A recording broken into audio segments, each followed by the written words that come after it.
Hello, hello, hello. How are you guys doing today? Well, it is 3:13 a.m. and I just woke up a little bit ago and I'm wide awake. I fell asleep so early tonight. We went to Melissa and Jason's. It wasn't really a party, it was just kind of like us and one other couple were over there. It was real low-key. But I got so tired when we were over there, and I came home, and I said, I am going to, well, Alex was going to bed, and it was like, we got home at like 9, he watched an episode of that, Schitt's Creek, and then he was like, I'm gonna go to bed at like 9:30. I go, you're gonna go to bed right now at 9:30? He was like, yeah, I'm tired. I said, okay. I mean, he goes to bed early, but he never goes to bed that early. So I was like, okay. I said I was gonna lay down for like an hour and a half. And so I probably was asleep by 9:30. And then I woke up about 3 and I just was like, boom, I was like up. I've been having really strange dreams lately. I wouldn't say that they're like scary dreams, but they're just very, very vivid and very real. So anyway, I had a dream when I first woke up and now I can't remember what it was. But it was kind of in my head when I first woke up.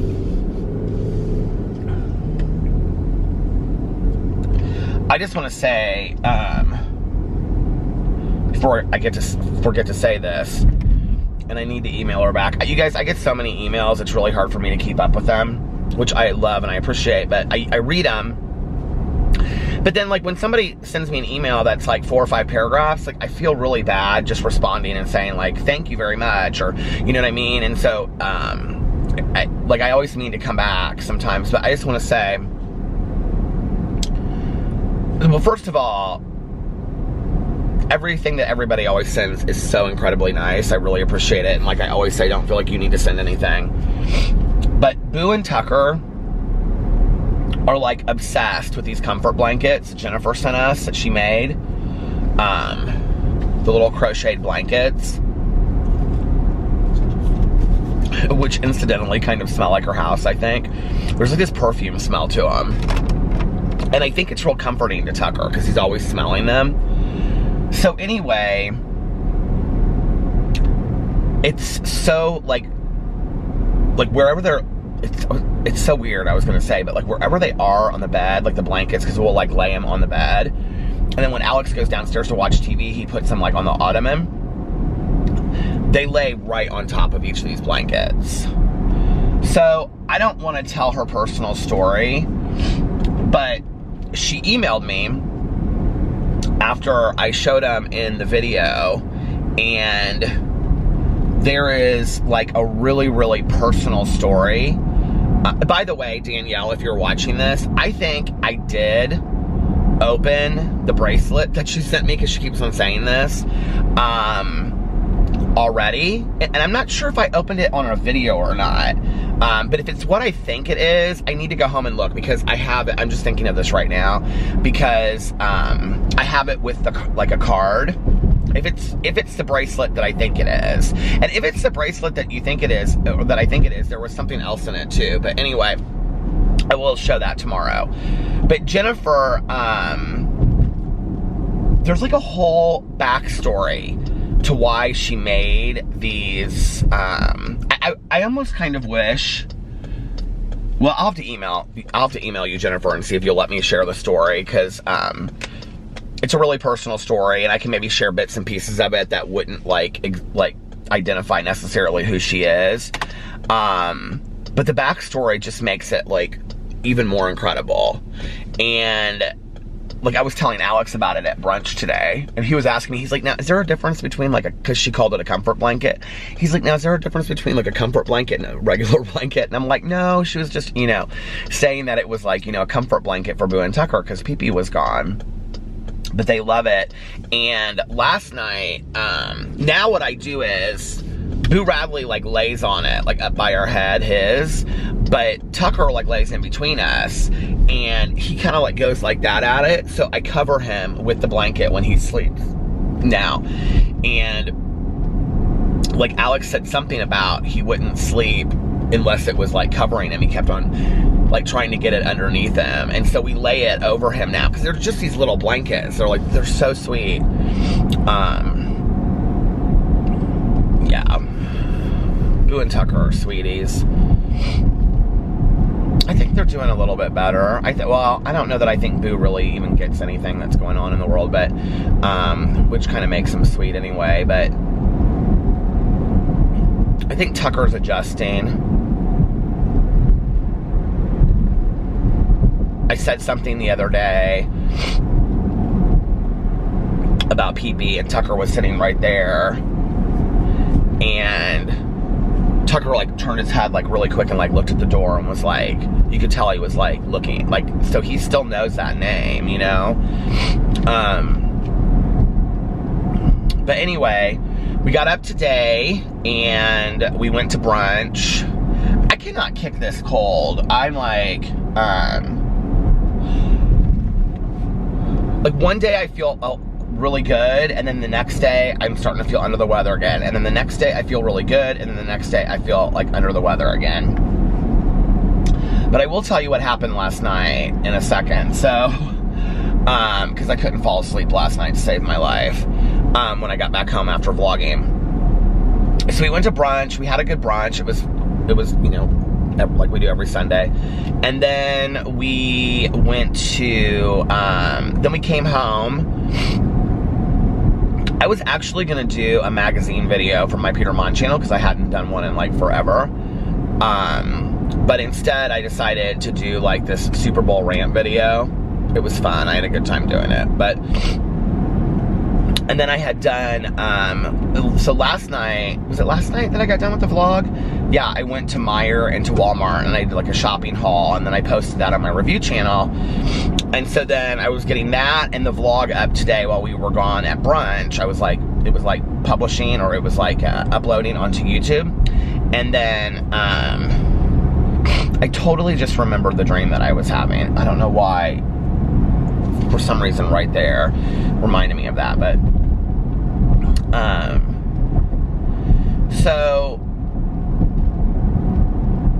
what was I gonna say? So I was uploading those while we were gone at brunch, and then when we came home, I was going to get the magazine video, and then I was like, I think I'm just gonna do a rant video, because I wanted to do, I had, like, these things going through my head, so I did this rant video. And then I came home, and it was so nice outside, and I was, like, taking the dogs outside and stuff, and Alex went to go get candy, because that was what we were supposed to take to the party tonight. So I was like, I'm gonna sit outside and do a Peterisms video. So I sat outside and I did a Peterisms video. It was 64 today in Indianapolis. It's 36 right now, which is strange, because it was so nice today. It was like 64. It felt like spring, which I guess it was Groundhog's Day today. I totally forgot about that. And then my friend and I, we were looking up at this thing. We were looking to see what the groundhog decided, and I guess it's 6 more weeks of winter. But isn't it always 6 more weeks of winter? Like, doesn't it, like, if the groundhog, like, sees its shadow, then it goes back in for 6 more weeks, and if it doesn't, then it goes into rest for 6 more weeks or something? I mean, isn't it always 6 more weeks of winter? Like, it doesn't really matter either way, or whatever. I don't know. So, and then by that point, because Alex had just been resting and stuff, I was so tired. I was like, I could have taken a nap right then. But we went over to Melissa's and Jason's, and Melissa made a ton of food. She made a ton of food. I wasn't really hungry because I had eaten earlier, but she made these sliders, which of course I couldn't have because they had, like, you know, meat on them, but they looked really good. And she put, like, this mustard sauce on top of the bun and put them on the skillet. And then she made some of these, like, puff things. She made some things for me that has some some spinach in it, but I didn't really like them. And then she made like a hot cheese dip, but it had hamburger in it, so I couldn't have that. And then our friend made this like spicy dip that was really good. And then Melissa made homemade guacamole. And then she had made Melissa makes the best homemade sugar cookies in the entire world. And then, you know, she decorates them for Valentine's Day or Christmas or whatever. And she had heart-shaped sugar cookies. They were so good. I had 2 of those. And then we just kind of sat there and talked and watched the Super Bowl. And I was completely bored because I don't understand football to save my life. Like, no, I don't understand it at all. I mean, I've had so many people try to teach me football. I just do not understand. I don't know. I didn't get that gene. I don't get it. I don't understand it. Whatever. So we were sitting there, and then we watched the halftime show, which was fantastic, with Shakira and J-Lo. Loved it. Demi Lovato, I thought, sang beautifully the national anthem. She looked incredible. And, you know, I mean, it's like, here's the thing. Like, I was reading online, like, on social media, and people were like, you know, like, oh, she's come so far, and she looks really great, and her voice was unbelievable, and all this kind of stuff. We're literally talking, like, 2 years out of getting sober, you guys, okay? Like, for her to be able to be on a national level, like, the fear of being in front of all of those people, you know, like, after everything that she's gone through and whatever, to just, I mean, it was kind of like a comeback moment. I mean, not that she hasn't had comeback moments before, but I'm saying, like, for me, like, watching that was like full circle. It was like, okay, girl, you got this. Like, I was so impressed with it, and I was so happy for her and proud of her, you know, as a person in recovery. I just was like, this is really, really cool. So that was a very cool moment. And you know, the thing about Demi Lovato is, like, I like Demi Lovato just fine, but, like, I'm not a huge fan. Like, take her or leave her is kind of how I feel about it. Like, I've never been somebody that, like, obsesses over her music or anything like that. I don't really know much about her music. I know a couple songs, but I know people that absolutely, absolutely obsess over her. I'm drinking my cold coffee. It's snickerdoodle coffee from today at brunch. It's been sitting in my car for 12 hours. Almost exactly. So yeah, so that was that. And then I had said to Alex before the halftime show, I said, do you care if we leave after the halftime show? Because I'm really tired. And he was like, no, not at all, babe. So then we just kind of sat there after the halftime show, and we were all just like not even really talking. And I said to Alex, I said, okay, I'm not going to make it much longer. So we like exited, which I'm glad, because I think the game went to like 11 something, which there's no way I could have sat there till then. I was so tired. I laid down on the bed with him and the dogs, and I was like completely out. I mean, I was out. So yeah, but it was like a day. It was a relaxing day. It was fun. It was nice. We don't have really a whole lot going on this week. I can't think of what we have going on this week. I said to him yesterday, I said, do you have anything? He said he has something one night, I think.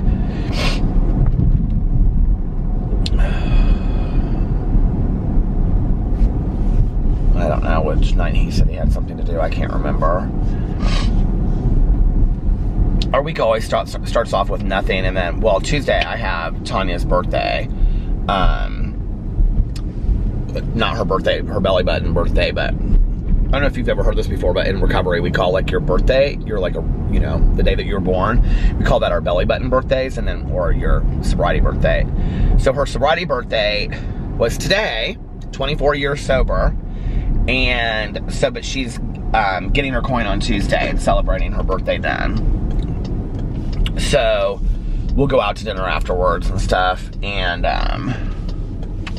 that'll be fun. I gotta get like cupcakes or something on Monday night. We're so low-key about that stuff. Like, when it was my birthday, Tanya, like, we went to Meijer, and she was like, pick out the cupcakes you want for your party. But she made it home from her women's weekend. She went to Nashville this weekend. She had a blast. And, yeah, she had a really good time. She sent me some videos of, like, different people that were, like, playing that she saw in little local bars and stuff. I look so bad tonight. I mean, I always look bad on the vlogs, but I look like really bad tonight. I don't know, maybe it's because of the shirt that I have on. So yeah, she's back. She said she had a great time. I didn't get to talk to her. We were just texting, but I think she was tired because she was giving me like one-word answers. You know what I mean? So Tanya Jean's back. I'll probably see her tomorrow. And then what else? Let's see. I don't know. I think that's about it. So let me tell you what happened last night. Okay. So last night, after I got done vlogging, I was like, I need to start a book. A new audiobook. I'm also reading the Funland by, it's kind of creepy, by, I mean, obviously, because it's a horror novel, but it's by Richard Lehman, which is, like, I've read a lot of his books. This is one of the books I've never read of his. I'm reading that on the Kindle, so, like, when I lay in bed at night, I'm sure that doesn't help my sleeping whatsoever. I lay there and read about 10 pages on the Kindle before I go to bed. It's so creepy. It's about, well, I don't know. It's about this amusement park on this, everything that he writes is so dark. It's about this amusement park that is on this Botetta Bay or something, Botetta Bay, and like in California, and this kid moves there, and then there's these, it's like just really run down, and there's these kids called trollers, and so they go and they like take these like homeless people who they call like trolls on the boardwalk, and they like attack them, and they like string them up and stuff. It's horrible. And because they're like trying to get rid of them, they don't kill them or anything, but they just like tell them that they need to like get away. If they kill them, I'm not there yet. And then there's these two cops, this guy and this girl, this man and this woman. They like, well, but they're young. They're like in their 20s. They like, their job is to just walk up and down the boardwalk and make sure that everything is safe. And then there's this Funland amusement like ride, and everything is going to come down to this amusement ride. I just know it is. And I think this kid is going to start being like one of the trollers or something that just moved there. And he's like real depressed because like when he first moved there, he was really excited because he's like, I'm going to be on the boardwalk every day and I can go to the amusement park every day if I want. He was real excited about it. And then he walked down there and it was like real scary, and like the people were questionable and stuff like that. He, like, the way that Richard Lehman paints it is like, makes it seem like the 9th gate of hell or something. But anyway, so I'm reading that on my Kindle. And then, somebody recommended, I don't know if it was on my vlog or if it was on my BookTube channel, that I should read that Greer whatever book, The Other Wife, something like that. I can't remember what it's called. I actually took it with us when we went to, I think it was the Dominican Republic, and I started it and I never finished it. I read like 50 pages of it. Maybe I took it to Mexico in the spring. So I actually bought it on Audible last night. I was gonna start that because I wanted to start something that I couldn't put down. I think her name is Greer Hendricks or something. She has like, they have like 4 or 5. She writes the books with somebody else. And there's like these 2 women and they co-author these books. They have like, they just had another one come out. There's like 6 books. They keep on like writing all these books, and they're all of them supposed to be fantastic. Do you know the book I'm talking about? Why are my jeans like itching me up here? I don't know what, maybe it's because being washed or something. Sometimes like when you wash jeans, like they itch because, you know, they're clean or whatever. Do your jeans ever do that? Sometimes mine do. I want to see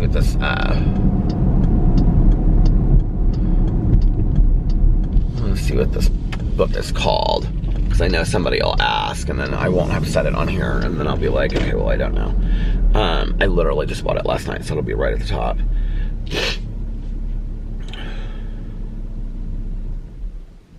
The Wife Between Us, Greer Hendricks and Sarah Pekkanen. Anyway, so Oh shit, I wanted to tell you what the book was that I'm reading.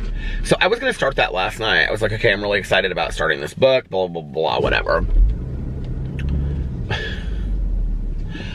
But then I was like, I'm really in the mood to listen to a true crime book, but I need something like a little shorter because I've been listening to these really short books. I was like, I need something shorter to get me back into, oh look, they must have had a birthday party in that bank office because there's balloons all over the floor. She should have cleaned that before she went because she's not gonna want to come back to that on Monday morning. Do you remember having birthday parties on Fridays? Well, you probably still do have like a normal life, unlike me. But like you would leave on a Friday and then you come back on a Monday, you'd be like, oh, I have to clean all this up now. But anyway, on Friday it seems so great just to have like your birthday party on a Friday and then just like leave and then but you'd have to come back. It's like Christmas break and then you come back after Christmas break. Anyway. So I had, Mel and I really wanted to read Call Me God, which was the Audible original exclusive book about the DC shooter, okay? We wanted to make it our true crime book for last month, but you could only get it on Audible, and there's a lot of people in the book club that don't have Audible. So, I had like these scratches on my thumb. I don't even know where they came from. So anyway,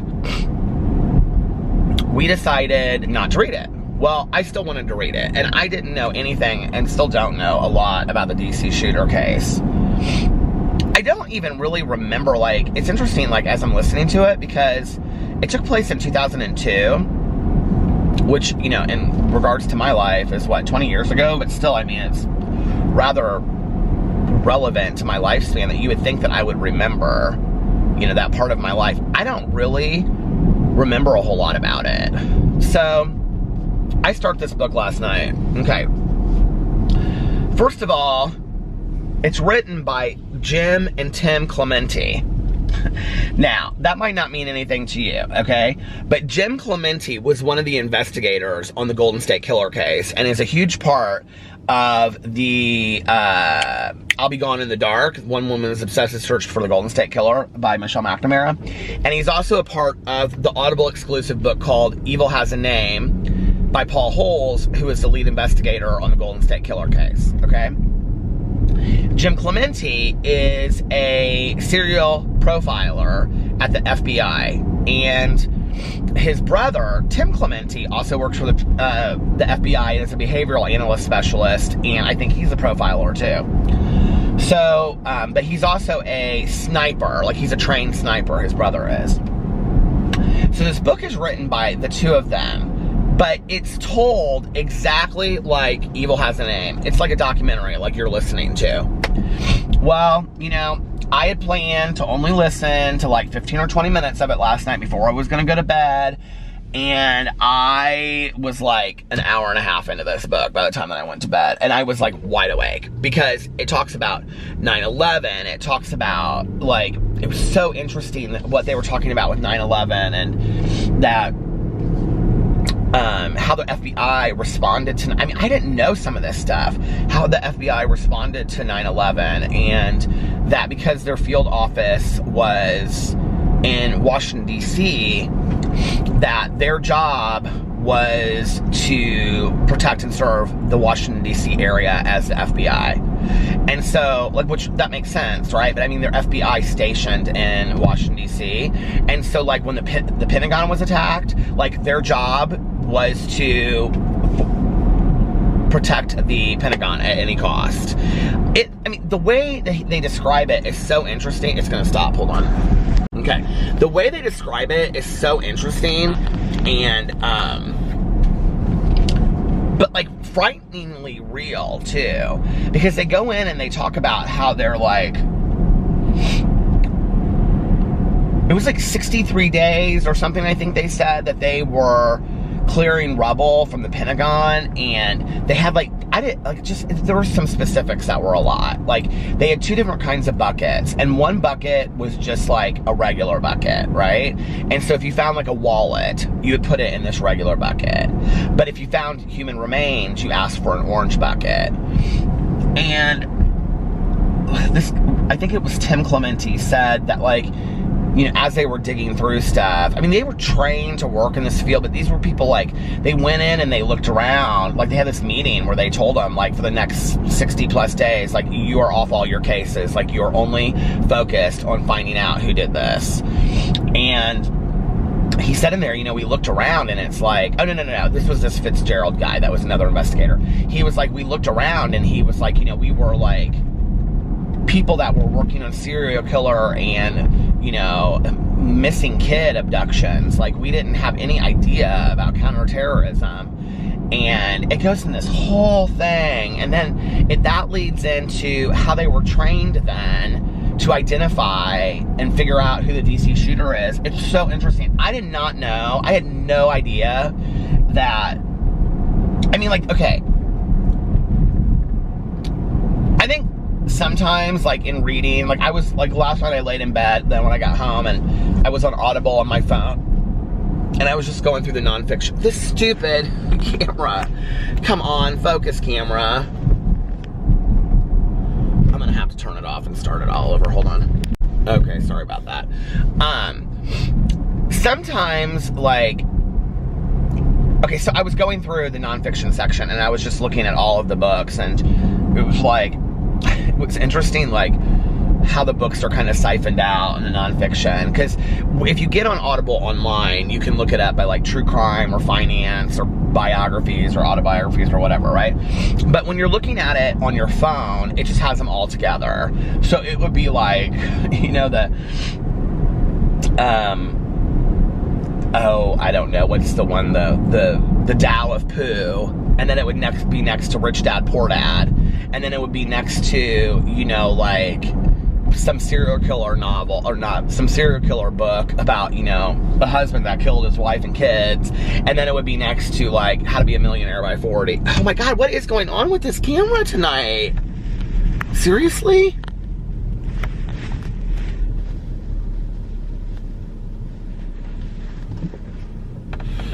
I can't continue to turn it off and turn it on. I mean, I just cannot do that tonight.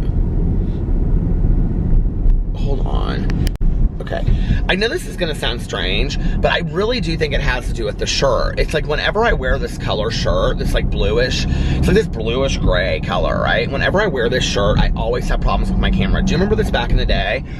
It would like, it would also like pull a different color. It would make me look really red. Do you remember that in videos? So I try not to wear blue on my vlogs. Just please, I hope it doesn't go out of focus again. But anyway, yeah, so it was interesting going through there, and I kept on like adding all these books to my wish list to talk to Mel about books that I want to read, possibly for the True Crime Book Club, because we always have a hard time coming up with books. There's a lot of really good books I'm like, oh my God, we've never even thought about this. What was I gonna say? My nose is driving me crazy. What was I gonna say earlier about, before I was dealing with all of that craziness with the camera?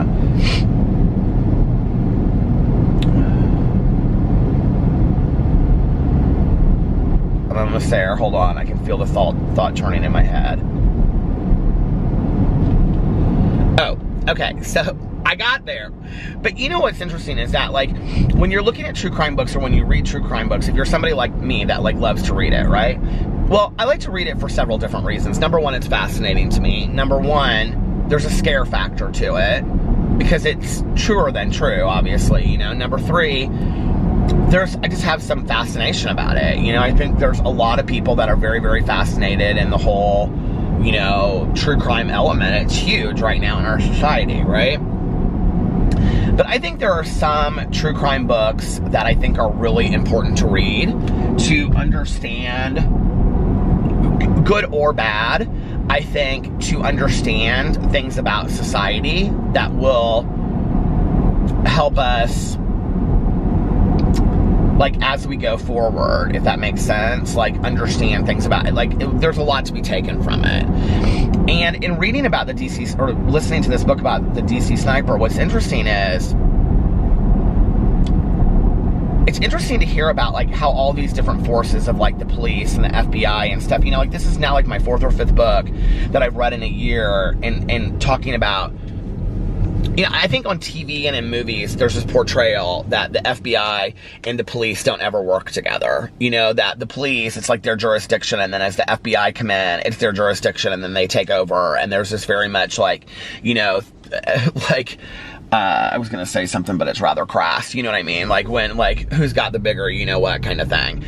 And like, when I read these books, no matter whether it's from the police point of view or the FBI point of view, like, that is not my experience of reading these books. Especially when I read the John Wayne Gacy book. Like, they really, all of them work together. And when you read this book about the DC shooter, they had to work together. And Jim Clemente, in talking about it, said, this was not our case. This was the police's case. And we had to respect that and know that we were second to them in, you know, command of what was going on. But they were still profiling it. Okay, it is so interesting. Like, this is what's so scary about this, is that this could repeat itself. Like, we could see something like this happen again. And I think it's important, you know, like, as people out there to understand, like, how they handled it and how they dealt with it, because literally within 48 hours, I think it was like 6 people were killed. Do you guys know this? Like, this is crazy. Like, it was all over the city, and not of Washington, D.C., but like the suburb. And it was just these totally, you know, like, I don't know, just people pumping gas and sitting at a bus stop, you know, all this kind of stuff. It was horrible. They, like, how they nailed it down, like, the profile. I mean, when you hear, like, they have this profile written, and it's interesting listening to Jim Clemente on there, because, like, he goes through and he reads, like, the profile that they had after 24 hours, and he's like, but that's all that we had. And I'm like, well, that's a lot for 24 hours. I mean, they had it nailed down, right? And it just shows that, like, all of this studying, which we're gonna, you know, we're reading John Douglas's Mindhunter this month, which I think will explain a lot about profiling, because, you know, he's one of the people that basically invented the idea, you know, or not the idea, but the study of serial killers. I think, like, you know, in, like, what I did watch of that show, when it was very criticized, like, this is stupid. Why are we studying these people to understand down the road how it's going to help us? Well, then you look at profiling, and you look at how profiling, like, they can nip it in the butt a lot quicker, these tragedies that are occurring. And it's like, then you read all of these books, and profiling is like in every book, and it's like, this is crazy how this study that started, you know, like in the 60s or whatever, 70s, is now something that is used all the time. And if you watch any of these documentaries on Netflix, if you, like, read these true crime books, I'm not just talking about serial killers. I'm talking about anything from, like, David Koresh to, you know, like, that wild, wild country about that guy that was from that, what do you call it? That cult from India. And then they moved to, I think it was Oregon or Washington State. You know, it's like any of these cases that you read about, like, and then serial killers, and then other things are going, they're always profiling what the person looks like. And it's so interesting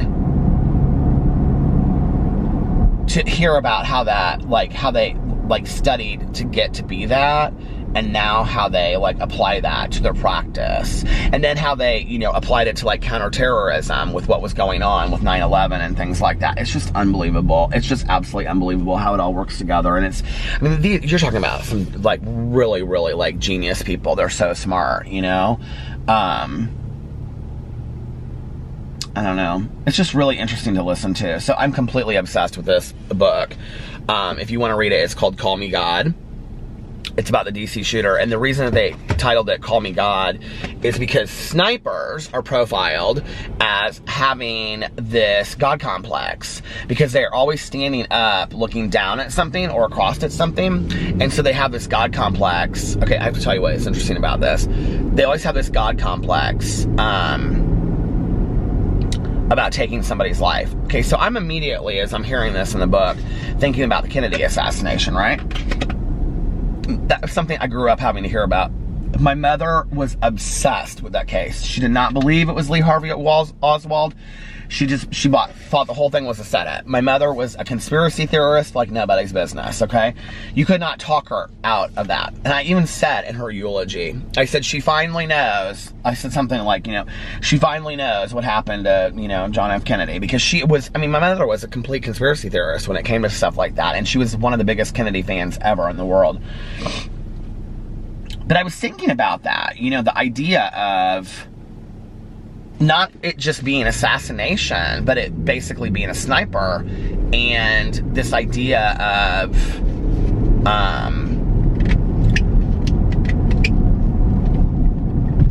being more powerful than the president, you know?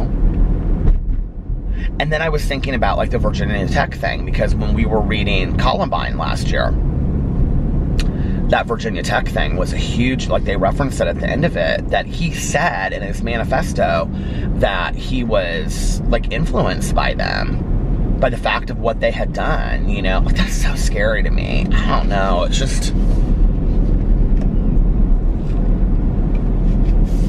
Sometimes I forget that I'm 47 years old and I'm of the world, you know? It's like,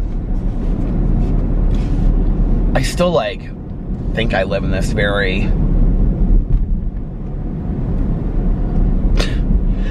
I'm just very innocent and naive, even though like I read all of this horribly tragic, scary stuff, and I watch these documentaries and movies. You know, it's like my personal life is like just very kind of innocent and simple. It really is, you know, and I like it that way.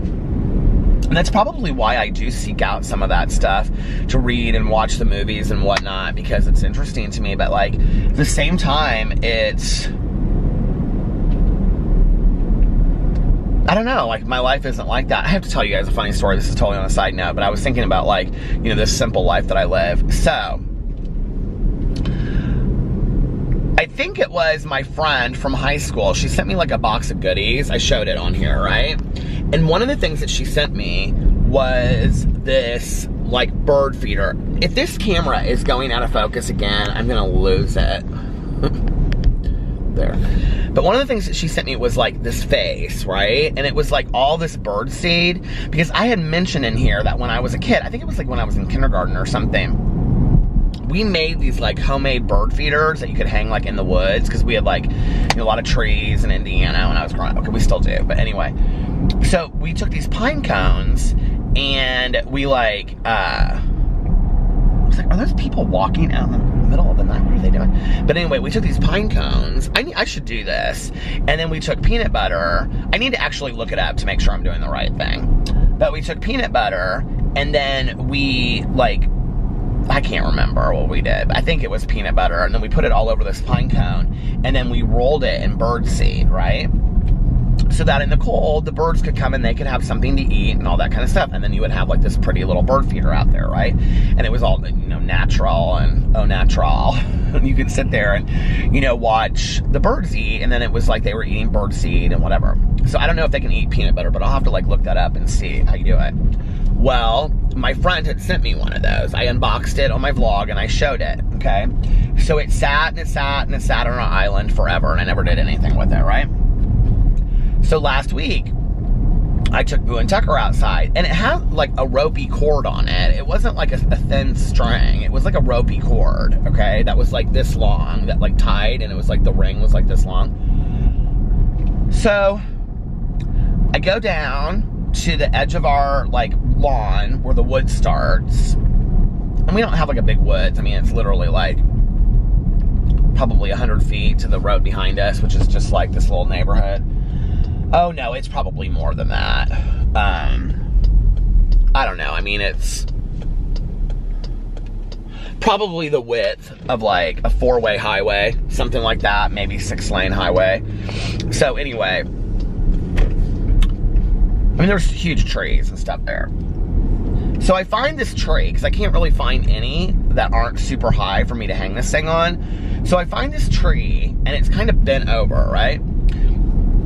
And I take like one of the branches, and it's like got nothing on it. And so like I bent this thing back, and then I hung it on there.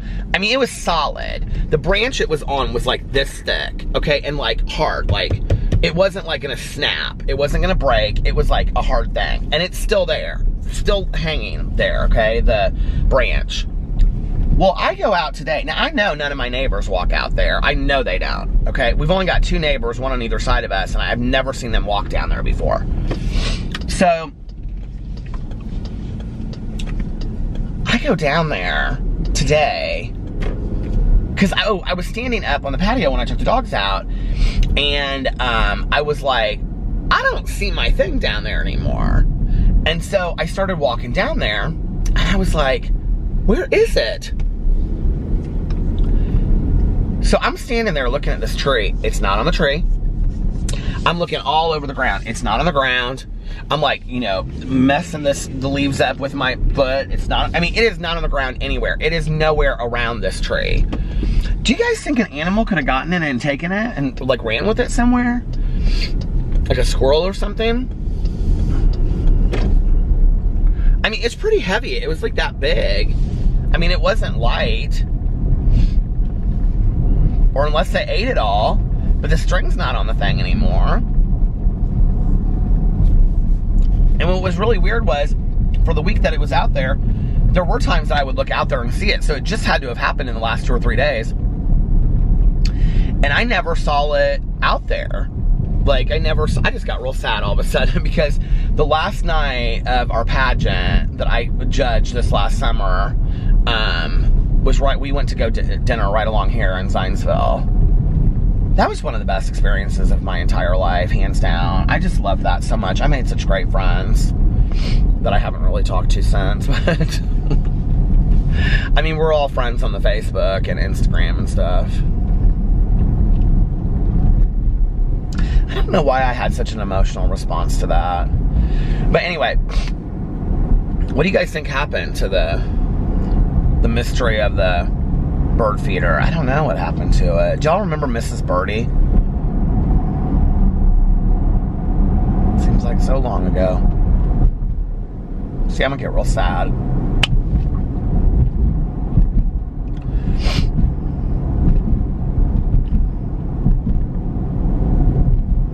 I did this Peterisms video today, and I was talking about just wanting time to stop, you know, and it just seems like,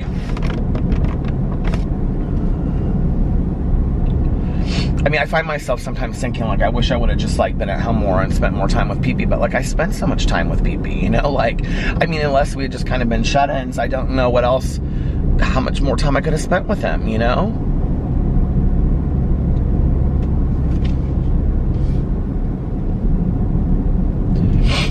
Was that just last year, Mrs. Birdie?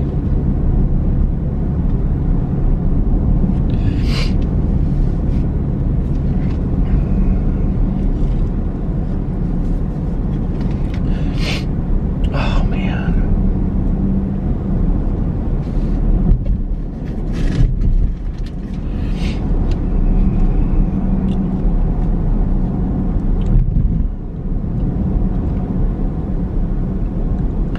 It's so weird not having that little guy there, you know?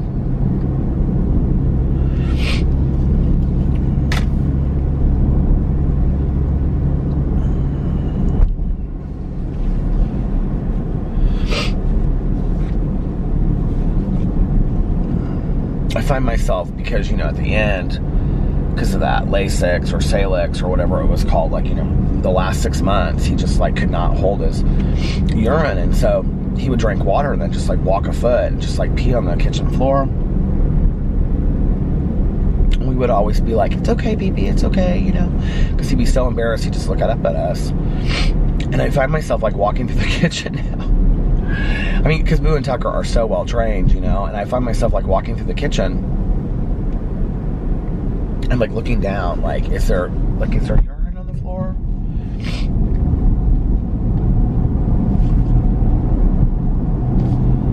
I used to,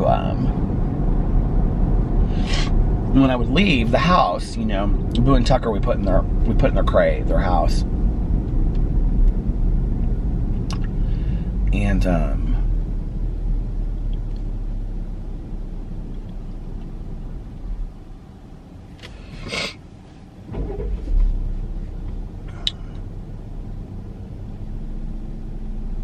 so Pee-Pee would always be on the bed, I would always make him comfortable on the bed, and, you know, he would, like, sit on top of blankets, or he would, like, you know, get a little in his little cave or whatever, and he would always have Lady and Little Lady and Otis, his 3 little favorite animals over there.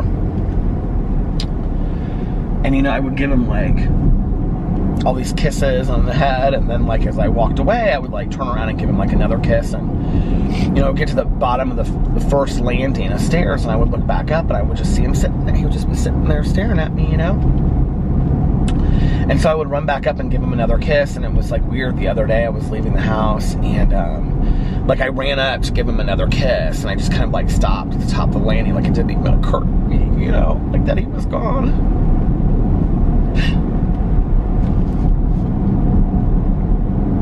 And then I try to find myself being, like, you know, really happy for Boo and Tucker, because I, you know, just don't want to be like this sad sap all the time. I want to give them a lot of attention and stuff too, you know, and it's just like, it's hard. It's just like, it's so hard. And, you know, the thing is like I always said, like, they ran as like a pack, you know, they were all of them such good buddies, but like I just really didn't even realize it, how much they did that, until PP was gone. Because like Tucker is lost, he like has no clue what to do most days, just walks around, and Boo Radley just sits in his house or on the bed, and like they used to follow each other around constantly, like the whole day. I couldn't even film videos, you know, they just constantly follow each other around or play or chase after something, you know. And it's like Boo and Tucker don't know what to do without PP there. And I keep kind of thinking that maybe Tucker will pick it up, you know, and but he hasn't. And last night, was it last night when we were in bed? I was like squeaking this toy, and like Tucker was getting real excited about it. And I was like, looked at Alex and I said, you know, like he's playing again. You know, like he's playing again. Because he hasn't since PP-'s been gone. And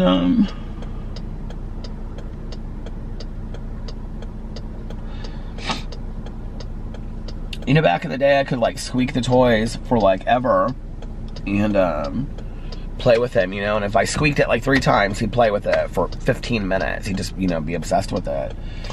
And so I squeaked it, and I was like playing with it, and he was like tugging on it and whatever, and it was like this monkey that we had, like this sock monkey, and that he used to love. And as soon as I stopped squeaking it and I just put it down, he was done. He was done playing.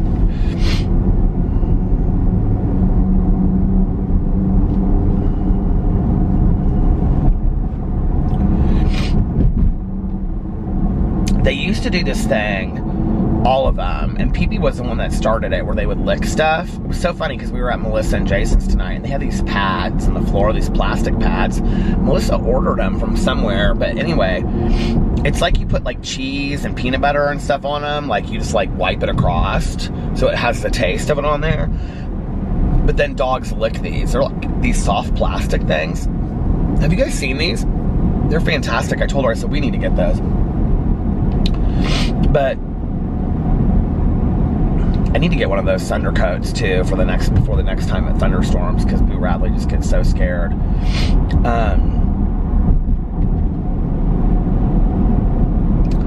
But they would, all of them, just lick and lick and lick, and I mean, it was just like drive you crazy, right?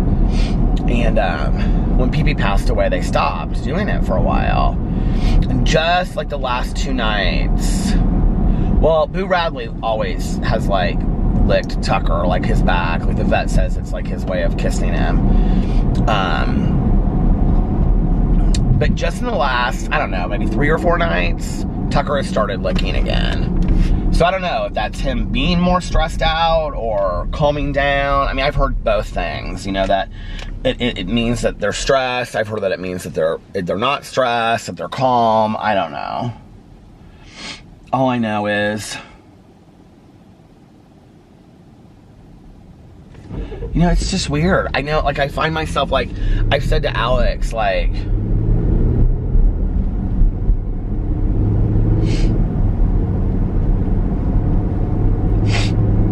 mean, it's hard because it's like, you know, Alex and I are leaning on each other, but at the same time, we're both going through it. And so it's like, I mean, I've said to Alex, I've had this like real irrational thing. I've been like, I want him back, you know, like, I don't want him to be gone. Like, I want him back. And I just like sometimes wish I could like turn back time, you know? And it's so weird, like with my mom and my aunt and stuff, like, I don't know, like,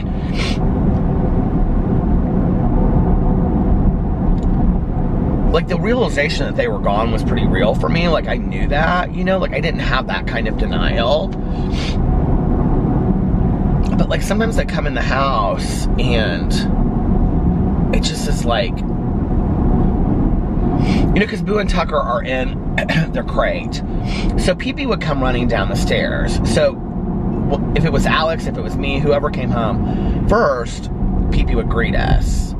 So Pee-Pee's not there to greet us anymore at the door, right? So when you walk in the door now, there's no dog there. Boo and Tucker start barking within, you know, like a minute, but it's different. It's like it's all the small things, and it's just so hard, you know?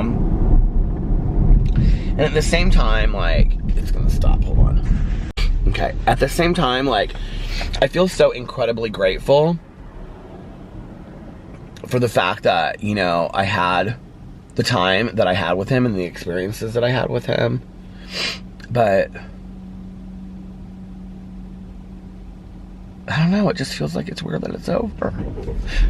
Like, I just want time to slow down. I feel like life is going real fast. And I feel like just when I got to the point of like really being able to appreciate my life, you know, like everything that was so dear to me is like taken. And I have a great life. Like I have, you know, I always say that, you know, I do. I have a great life, but it's like Caroline posted a picture the other day of like Caroline, my aunt, and my uncle, and they were dancing. It was 1996. They were dancing at Caroline's cousin on her other side, dancing at her wedding. And I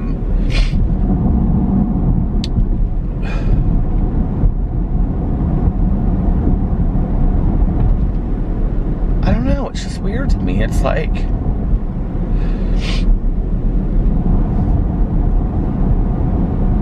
I think half the time I live like I think like these people are just still around or something, like, and they're not, you know? And I'm happy about meeting new people and having new experiences and all that kind of stuff, but I just feel like, I don't know, like I can remember my mom saying to me, you know, like one of my mom's, the things she felt the most guilty for was that she wished she had given me a brother or a sister. She would say like, I really wish I'd given you a brother or sister, like that, you know, as you got older, that, you know, you like, and I have Caroline, and Caroline's like a sister to me, but like Caroline has her own life and I have my own life, and I'm sure a lot of siblings are very similar to that, but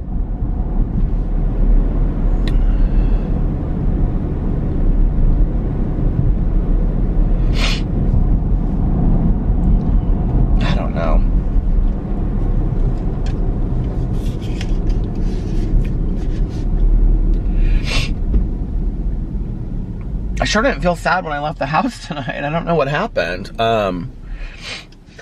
It just kind of comes out of nowhere sometimes, you know? I start missing that little guy like crazy, and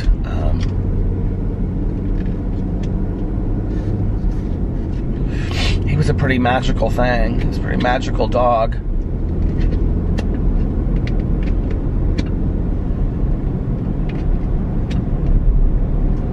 I think that one of the things I kind of realized in the last day or two, and I don't know when this is going to be, I don't know if this, I mean, Alex is in no hurry, but I think it would be better for us to get another dog sooner rather than later. I think for the dogs, you know, I was saying the other night in my vlog probably the opposite of that, and I'm really not ready to get another dog. I'm really not, but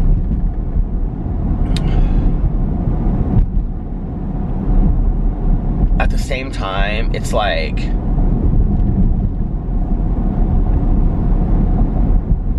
I'm thinking maybe like a year, you know, maybe next fall.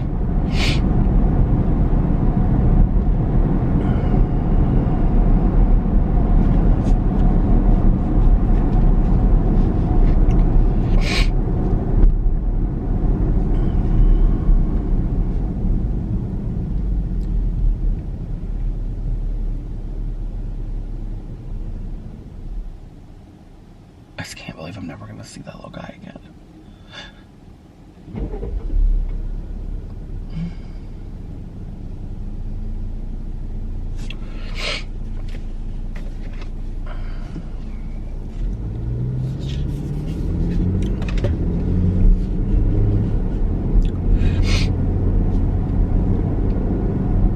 And, you know, I have so many people that say to me, well, you will see him, you'll see him, you know, again, sometime, like, you know, in another life. I mean, I understand all that, and I really do believe all that.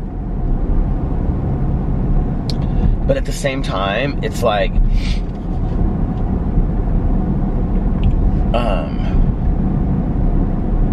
I mean, like, I'm not going to see him, like, on the bed when I go home tonight, you know what I mean?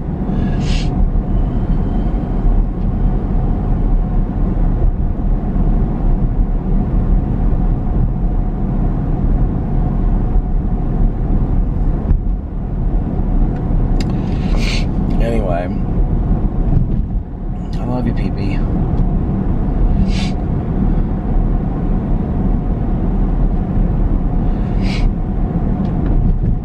I think this week is going to be a good week. I'm going to read a lot of books.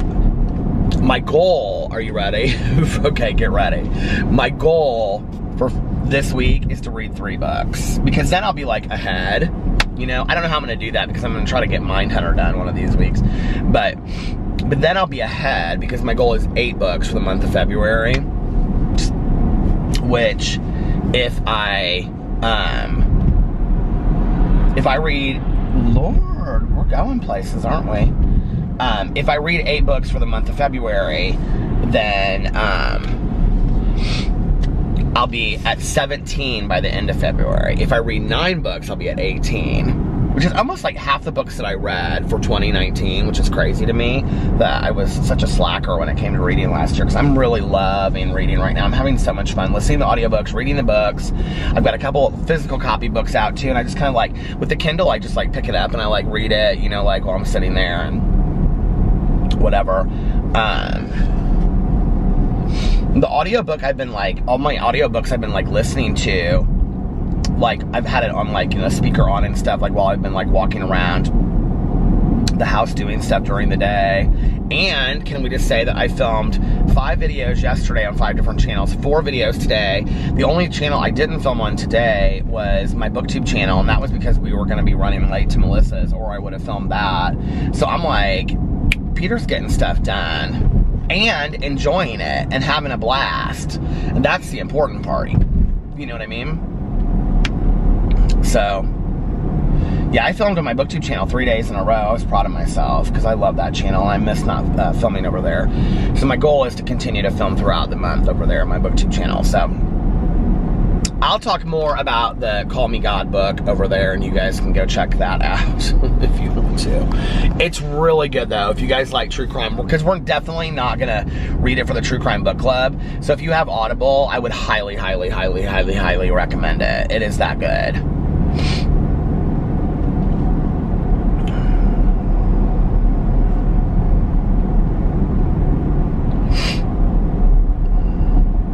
I need to take some of that emergency stuff to get over. I need to get over this cold.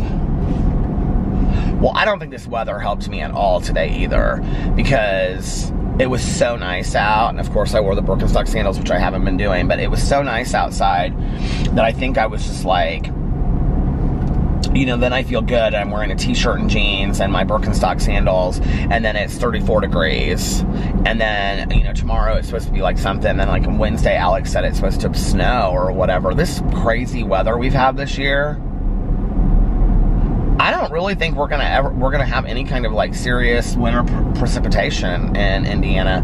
I had this dream the other night. I feel like it was last night that I had the dream before I came vlogging, that I was stuck in an ice storm. Did I tell you guys about that? I had a dream that I was stuck in an ice storm, and we had gone to, okay, I totally just remembered this dream. This was from last night. So if I didn't share this last night, I'm gonna share it tonight, but I don't think I did share it last night. So I knew it was Tanya's sobriety birthday, so I was gonna surprise her. So me and this girl that I went to high school with, that I was really good friends with in high school. Her parents were the ones that won the lottery that I talked about on here. She didn't even know Tanya. She's never even met Tanya. I don't know why she was in my dream, but she and I were gonna go to, I think it was because I was talking about Evansville to somebody the other day, and I said, oh, my friend used to live near Evansville, and we used to drive down there to visit her on weekends. And I think there was something about the road trip, like, triggered that in my head, because I believe dreams don't foretell the future. I think they're, like, issues that you're working out in your sleeping state, and I also think that they are like things you've seen throughout the week or little memories that you've had. Now, I would also like to believe that spirits come and visit us in our dreams. I do believe that. But anyway, so I had a dream that we went down to go surprise Tanya. Well, Tanya was staying in Nashville, but we had to get back. And so, Tanya, so we go down and we see this drag show, and we surprise her, right? And it's at the old Connection. I don't even know if the Connection exists in Nashville anymore, but there used to be a Connection in Nashville. So anyway, there was one in Louisville, and there was one in Nashville. I don't know if it still exists, but Jinx Monsoon was, the drag queen, was performing, and I was talking to Jinx Monsoon in my dream. Well, then we had to leave, and so we had to go back to this apartment where Tanya and all of them were staying, and it was kind of like real sketchy. I don't know, like there was something real sketchy about this apartment, but like, I have been in this apartment in my real life before, and I don't know whose apartment it was. But anyway, so then she and I had to leave to get on the road, because I was like, I have to make it home. And I remember that in the dream, it was 26 miles. I had 26 miles to go to make it home. And, which is weird that Nashville to Indianapolis was 26 miles, right? But I had 26 miles to make it home. And, I remember it started getting really, really icy. I don't know if there's some of you out there that have watched me from the very beginning, you'll remember this. But when I started YouTube in 2016, it was sometime that November, I was at a meeting and I was on my way home, and there was an ice storm in Indianapolis, and I got stuck on the interstate for like 7 hours. Do you guys remember that? And it was horrible. It was terrifying. Like, people would get out of their car. Like, all the cars were stopped. I mean, it was gridlock on the interstate. Because I went to a candlelight meeting, which was at 10:30, and I got out at 11:30. And so when I got there to the meeting, it was completely dry outside. So within an hour, it had completely iced over. The road was black ice. It was like horrible. People would step out on their car and be on the ground like that, okay? I mean, it was horrific. I saw so many accidents that night. People would try to make it up the ramp and they couldn't get up. Well, that was in my dream, and I'm thinking, we're driving winding roads from Nashville, Tennessee to Indianapolis. Like, I was scared to death in my dream. But anyway, I don't remember what happened. That was kind of like all I remembered about the dream. But I will tell you what's weird is, I used to have this dream back in the day, and it was about me going, so 465, which is like the main interstate in Indianapolis, it goes around Indianapolis in a circle, right? And so you can like get off different exits, like around, like, so Indianapolis is on a loop. I mean, you could literally drive 465 like this, just, and continue to do, you could do it 20 times in a day and never get off, right? And never get lost. Like, we just passed 465, so if you got on it, we're coming up on 465. So if you got on it, you could just keep, okay, you get it? So anyway, I used to have this dream, and this was before I got back into going to meetings, 12-step meetings, that I would get to this part on the south side, because I'm on the north side of Indianapolis. I would get to this part on the south side of Indianapolis where I had to get off 465, but there was like a ramp that went this way, and then there was this ramp that went this way. And I could never in my dream remember which ramp I was supposed to take, but I knew that one of them was like, you would go, and then it was this drop that literally went like this, like on a roller coaster, and I would just have to let my arms go like this, because I would just be like, it would just tank down, right? And I was terrified. Like, in my dream, I was like, this is obviously a control dream, okay? I had no control in my life at that point. I felt completely out of control, and that's obviously what that dream represents. But you know what is so weird is that when talking about recurring dreams, which I do believe in recurring dreams as a way to deal with things that are going on in our real lives, when I got back in and I started working a program and got new sponsor, you know, all this kind of stuff, like that dream went away. I haven't had it since. Now watch, I'll have it. Isn't that weird? But anyway, I haven't had that dream since. The other dream, I don't know if I've shared this on here in a long time. I used to talk about this on here quite a bit. But I used to have this dream about my mom when I was growing up. And so one of my mom's best friends lived across the street from us. We lived on a cul-de-sac, and there was 3 houses on the cul-de-sac. And one of my mom's best friends lived across the street from us. And she had a daughter that was 2 or 3 years older, 3 years older than me, that I was really close with her as well. And then she had a son that was like 4 or 5 years older than me. And it was her second marriage, and she's still alive. She's actually just really the same as she was back then. She's fantastic. She's fabulous, and she's just real different. She only wears the color purple. Her house is painted purple. She is really a cool lady, and was a dear, dear, dear friend to my mother. Like one of my mom's dearest friends, and would do anything for her. Well, I used to have these dreams that somehow, like, I knew somebody was coming to get us in the house, okay? And my mom, she'd be like in her nightgown. My mom always wore one of those Luns nightgowns with the long nightgowns with the long robes, you know? And now when she got older, she wore shorty pajamas and a little robe. She always wore that, or like a shorty nightgown in the summer. But she loved short pajamas. Do you know what I'm talking about? Like, she loved those. She always thought they were so cute. I used to get her sets for those. But anyway, so she, look at that, how dirty that is. I was gonna say from Victoria's Secret. I don't remember where she got those back in the day though. But anyway, she loved them. So, she never really liked house slippers. She always wore flip-flops. My mom always wore flip-flops. But she liked the ones that had a little stacked heel on them because she was so short. My mom was 5 foot. So anyway, because I can remember one time asking her, because she wore heels a lot. And I say, how do you wear heels a lot? And she said, well, when you're 5 foot, honey, you learn. So anyway, but she didn't at the end of her life because she had, what were those things called? She had, her feet were bad. She'd have the inserts in her, like, running shoes because her feet hurt her so bad. I can't remember what those are called.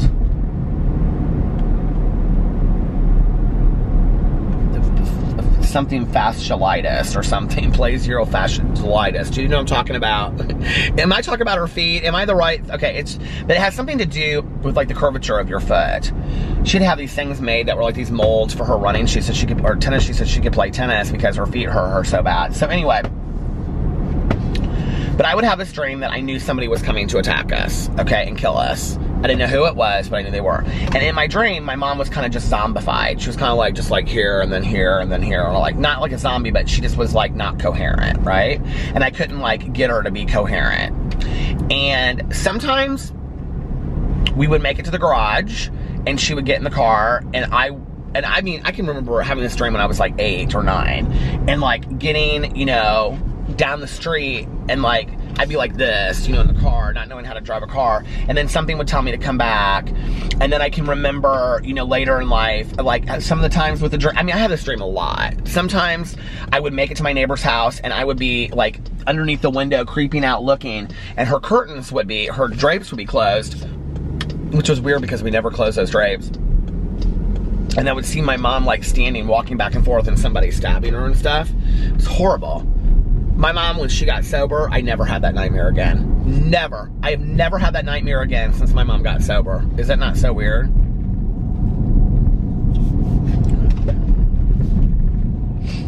But sometimes I do have, so, did I say last night that I had a dream about pee-pee? It was literally 2 seconds of a dream. And it was in the bunk bed. And I think it was because I was just talking about the bunk bed too. And I don't really feel like, you know, I really wanted Pee-Pee to visit me in a dream. I've said that. I don't think it was him visiting me in a dream. It was like 2 seconds. And I'd just been talking about, like in my vlog or something, about all these stuffed animals that I had in my bed when I was, I think I talked about it on my Peterisms channel. Because I had this like flash too in my dream of my bunk bed. And he was like sitting on my bunk bed. It was literally 2 seconds. But I don't think that that was him in my dream.